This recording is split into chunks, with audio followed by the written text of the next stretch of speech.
Friends, today we are going to talk about 5 things that you should not apologize for being a solo mom. I know you guys all know I'm a solo parent, and I've learned over the last little bit that there are some things that really are beyond my control. And I really need to learn to stop living in the past of what my life was kind of like before and really embrace the future and go towards my goals and my dreams and really let go of that past and look at the future. And sometimes with that comes the fact that me as a mom, I was a different mom when I was in a relationship versus when I am solo. And so it was years where I felt like I wasn't enough. I felt like I wasn't doing a good enough job as a mom because the mom prior to this, the mom I was prior to this, was doing all these things. And now as I've come into this new phase of my life, there are some things that I just can't do. And I'm actually now okay with them. So it's kind of that thing where we're always kind of looking at the other side and seeing the grass is greener on the other side. However, we need to understand our own circumstances and we need to know where we are and really understand that that's just where we are. And we don't need to look at what other people are doing. We just need to look and focus at our own lives and make our lives the best that we possibly can. So today, I want to talk about 5 things that as a solo mom, you should never apologize for. So the first one is for having messy hair and no makeup. And this goes to your kids. Your kids have messy hair. They might be wearing the same shirt for the last 3 days. They might be wearing the same clothes for the last 3 days. Don't apologize for it. It doesn't change the way that you are parenting them. It doesn't make you a better parent or a worse parent because your kid may not have changed their shirt in the last 3 days. My kid has this one shirt that drives me absolutely bonkers that she wears it all the time, but she loves it. Where she wears it all the time. Does it really affect her life if she wears that shirt all the time? It bugs me because I think, well, people are going to think that we don't have enough money to buy clothes, or I don't have enough funds to buy her clothes, or I'm not providing for her properly. But it doesn't really affect her life if she wears that same shirt every single day. And so, it's pick your battles. So I do go and let her wear that same shirt for 2 or 3 days in a row.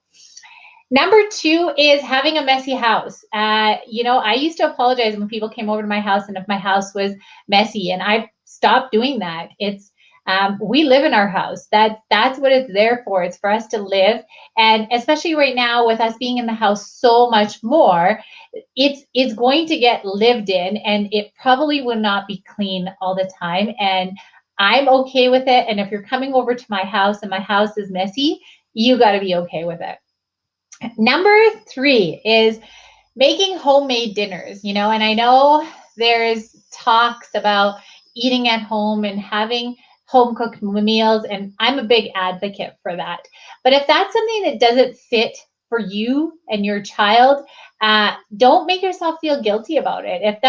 If your kid wants mac and cheese every single day, and that again is something that's going to make them happy and create less friction in your day, then definitely do it. Do what makes them happy. And don't worry, again, if you're not making those home cooked meals or those elaborate meals that other people are posting on social media.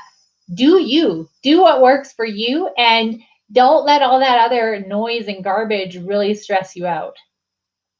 Number 4 is letting them eat junk food. So my daughter is a super, super sugarholic. Her dad was a super sugarholic, and I'm not a sugarholic, but she does eat sugar. And so I have conversations with her about healthy eating and about choosing things, but she does eat junk food, and I don't limit it. She takes chips to school. She'll take a wagon wheel to school, and that is balanced with some of the healthy snacks that I do pack in her lunch. And our rule is that she's got to eat the healthy stuff before she eats the junk food. But definitely, I do let her eat junk food. And if you want to let your kids eat junk food, it is totally fine as well.